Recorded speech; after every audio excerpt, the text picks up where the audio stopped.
Hello, everyone. Welcome to the Royal Rumble review on Wrestling with Green Pinstripes. The reason why I'm talking a little bit quieter because as of this recording, there are people sleeping in this house, so I do not want to wake them up.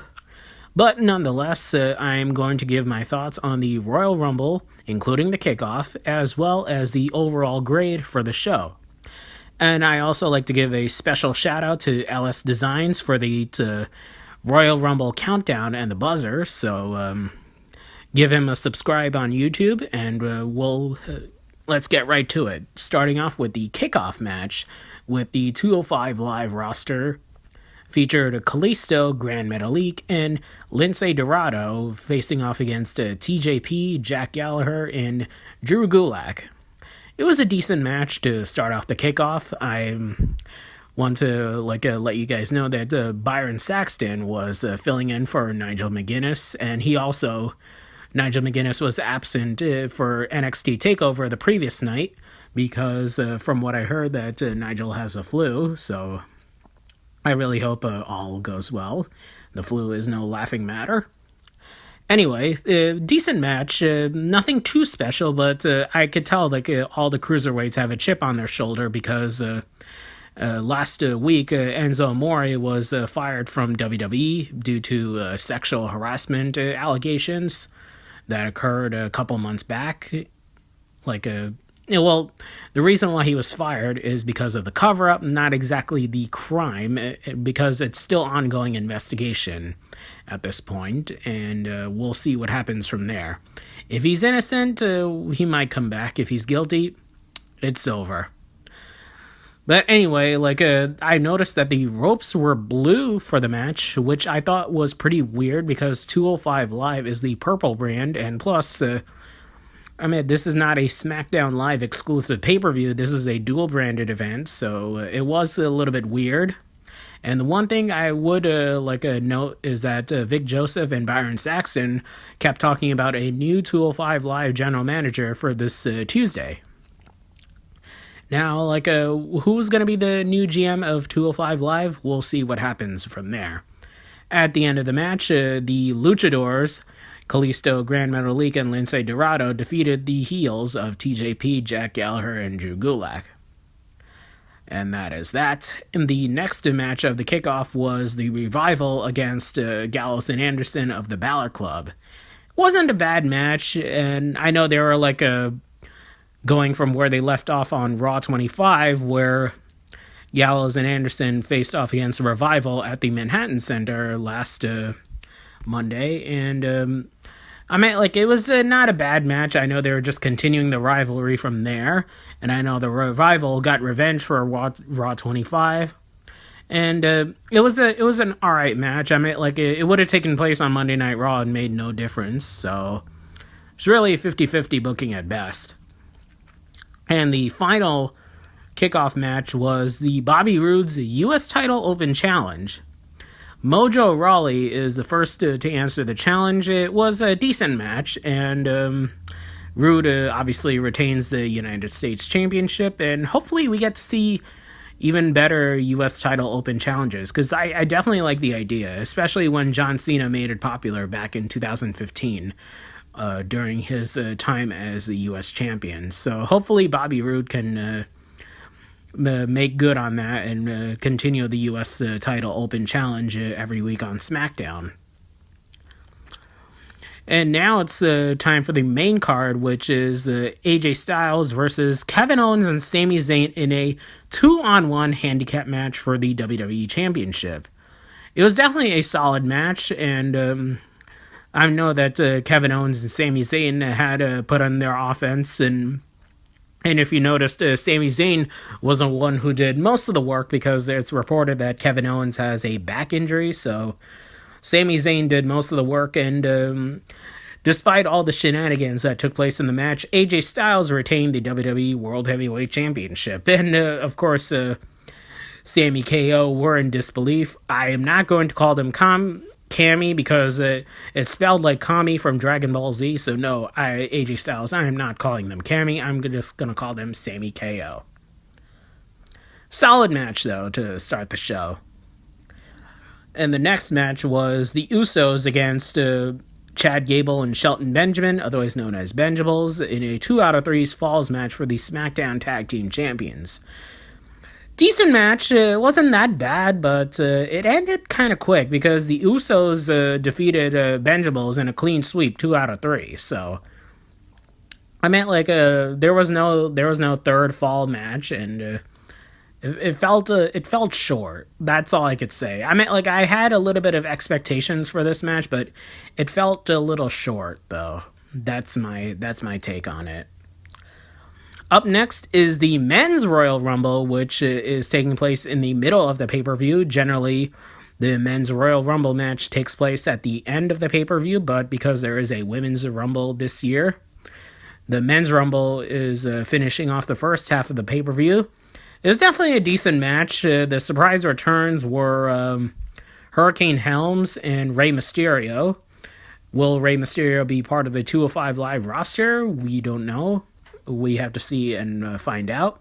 And it was definitely nice to see Hurricane Shane Helms back inside the WWE ring. I know last pro wrestling promotion he worked for was Impact Wrestling as a producer. And I thought it was a pretty decent match. I mean, like, I feared that Roman Reigns was going to win again because he won the same Royal Rumble in that same city of Philadelphia, and the fans literally booed the hell out of him in that building. But luckily, it did not happen, as Shinsuke Nakamura was the last man standing and the guy to eliminate Roman Reigns at the Royal Rumble. I was like, wow. I mean, like, I was in complete shock that Shinsuke Nakamura won the Royal Rumble, but I'm pretty happy. I am definitely happy about that. Yes, Nakamura had a pretty shitty booking since coming to the main roster, but I'm hoping that the road to WrestleMania is his road to redemption as well. Because I know that he didn't have great feuds against Dolph Ziggler, Baron Corbin, and especially not against Jinder Mahal. And that many people thought it was his lowest point of his career. So I'm hoping that this is his redemption story for there. And after the match, Renee Young asked Nakamura what championship he's going to challenge, and Nakamura said he wants to face AJ Styles at WrestleMania. So I am definitely looking forward to AJ Styles versus Shinsuke Nakamura at WrestleMania 34. But here's my take on that. I will accept that match if they have a special guest play-by-play announcer, Mauro Ranallo. He deserves to call that match because he is amazing. That's all I could say. He's amazing, and he has history calling the matches of both Nakamura and AJ Styles on the New Japan Pro Wrestling on Access TV, as well as a brief period where Mauro called AJ's matches on SmackDown. That's that. But overall, it's definitely a decent match. Pretty good. I mean, it gave fans a happy ending, because if Roman Reigns won the Rumble, I think many fans would have soured on the rest of the pay-per-view and probably would have crapped on it. But I think WWE kind of learned their lesson from Royal Rumble 2015 and Battleground this past July, and they probably learned not to give Philly fans a hard time. Let them be happy. That's one good thing. Unfortunately for me, I felt fatigued after the end of the Men's Rumble, so my opinion of the remaining matches are a little bit lower. But the next match was the Raw Tag Team titles, where Sheamus and Cesaro, the Bar, versus the defending champions Seth Rollins and Jason Jordan. Okay match, not too special. Seth Rollins is the one who did most of the work in that match. Jason Jordan spent most of the time outside of the ring. I don't know why. I mean, I didn't really pay too much attention to that match because I had a bit of a headache, so I had to put it on mute for a while. But from what I saw, it was an okay match, and Sheamus and Cesaro are once again the Raw Tag Team Champions. Where does that lead them going forward to WrestleMania? God knows. And what's going to happen with Seth Rollins and Jason Jordan, that I have no idea. So it kind of leaves you with a lot of questions and answers. That's all I could say. there's a lot of questions more than answers.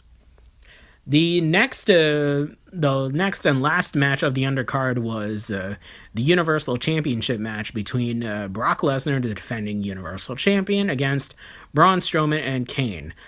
Did not care for this match. I like Braun Strowman. I think he's a pretty cool brawler, but I could not care less for Kane or Brock Lesnar. I respect all three of them, but Brock Lesnar as Universal Champion is getting pretty stale, and Kane, he is not the same guy as he was back in 2002 and 2003. The guy, Kane, is 50 years old, and he's going to be running for mayor in his hometown of Tennessee, so, I didn't really care for this match, and, it was definitely car crash booking. That's all I could say. Car crash booking. They could have called it an Extreme Rules match and it would have made no difference because there were tables. There weren't really ladders, but there were definitely chairs and a lot of broken tables. All three of the announce tables at ringside were demolished. That's all I could say. Well, yes, car crash booking can work. See SummerSlam as an example, but I think at that point many fans were tired. So, including myself, so it's really not that great. And plus, at the end of the day, Brock Lesnar retains the Universal Championship.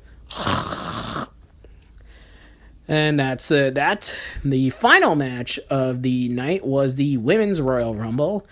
Stephanie McMahon was the special guest commentator for that match, but I had the announce team in Hindi for the entire pay-per-view, so I did not hear her, and I'm kind of glad I didn't because her character is extremely annoying, but I know that Maria Menounos from Extra and E! Channel was the special guest ring announcer. I'm really happy that Maria Menounos, health-wise, is doing okay after, she had a benign tumor removed last year. I'm happy for her. But I thought that her role as the guest ring announcer was kind of a little too campy because she was putting on a voice. I think she was trying to sound too much like Howard Finkel. She was saying Ronda Rousey. I was like, okay, first stop with that Mickey Mouse impression. I was like, she could do a better Woody Woodpecker laugh than that kind of ring announcer voice. So that was probably the only issue I had. But I'm happy that health-wise she's doing fine. And overall, the women's match of the Royal Rumble was pretty good. And one thing to note is that the Raw Women's Champion Alexa Bliss and SmackDown Women's Champion Charlotte were at ringside for that match. I don't know why. It kind of felt weird, but I will definitely tell you more about it at the end. But the surprise returns for the Women's Royal Rumble were Lita, Jacqueline, Kelly, Tori Wilson, Trish Stratus, and Molly Holly, Vicky Guerrero, and Michelle McCool. So there were many legends from the past that returned, and I thought that was pretty funny that Vicky Guerrero came out with no entrance music, but she just only screamed, "Excuse me!" I thought that was pretty funny, and I remember that scene where Vicky was asking Michelle, "Hey, remember me?" And then all of a sudden, all the women in that ring threw her out within seconds. So that was pretty funny. Vicky Guerrero wasn't exactly a wrestler, but yeah, she did wrestle a few matches when she was the general manager or manager per se. It was definitely a good match, but I think at that point fans were feeling fatigued, including myself. So it wasn't if the Rumble was shorter, maybe by a couple minutes or maybe by an hour, maybe I would have enjoyed it more. But I think 4 hours plus a 2-hour kickoff is definitely taxing. So that's that. And at the end of the pay-per-view, Asuka wins the Women's Royal Rumble. So she is the inaugural winner of the Women's Royal Rumble for the first time. And at the end of the match, Alexa Bliss and Charlotte were the ones standing at ringside staring at Asuka. And here is a twist. At the end of the Royal Rumble, Ronda Rousey shows up. Yes, the Ronda Rousey formerly from UFC and Strikeforce came out and offered a handshake to Asuka, but Asuka slapped her hand away. And then she went to ringside to shake Stephanie's hand, and they both had an awkward handshake. And then at the end, Ronda Rousey went back into the ring, stared at all three women that were in the ring, and then she pointed at the WrestleMania sign. So it was kind of confusing, but it definitely left the Royal Rumble at a cliffhanger. That's for sure. And I know all four of the women that were at ringside during this entire segment were looking at Ronda Rousey pretty funny. So, and I remember the Hindi commentators were saying, "What does this mean? What does this mean?" I'm translating it into English because if I said it in the actual Hindi term, some of you may not understand it. But I mean, it definitely leaves a lot of questions going into Monday Night Raw. So that's that. Overall, Royal Rumble was good. Not as good as NXT TakeOver Philly. NXT TakeOver Philly was slightly better, but I mean, it was still good. I mean, definitely a lot better than Royal Rumble in past few years. I mean, it's a pretty low bar. That's how low my expectations were. I thought the Royal Rumble was gonna suck bad, but it turned out to be pretty good. So I mean, that's how low the bar was set. That anything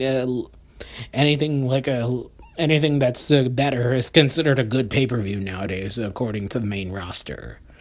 I mean, the build-up wasn't that great, but overall, Royal Rumble was pretty good. I'm going to give it a B-. I am not going to give it an A, because for one, they got to earn in the A. That's all I could say. They have to earn it. And plus, the few of the undercard matches, including the kickoff, were a little underwhelming, so I'm grading all of it, not just the main card. I'm grading all the matches, including the kickoff. So, the WWE Championship match was definitely pretty good, but the tag matches felt a little short. It felt underwhelming. The Universal title match didn't really care for too much. I mean, yeah, the car crash booking was there, but the car crash booking of the SummerSlam Universal Championship match was a lot better than the Royal Rumble version. And I mean, the Rumble matches of both men's and women's, those two were pretty solid. That I gotta give. Those two matches, they were pretty solid. Thumbs up. But because of the few undercard matches that underwhelmed, I'm going to give it a B-. And another reason why I'm not giving an A for this Royal Rumble, because no more Ranallo.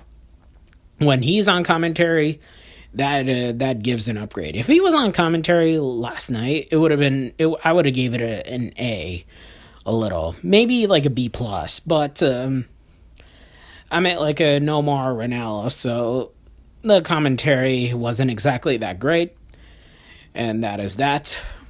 Alright, so tomorrow I'll be doing the Raw review, and the next day I will be doing the SmackDown synopsis.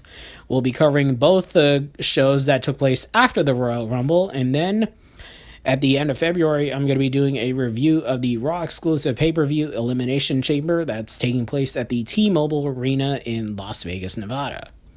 So that is that, and hope you all have a great day. I'll see you next time on Wrestling with Green Pinstripes podcast.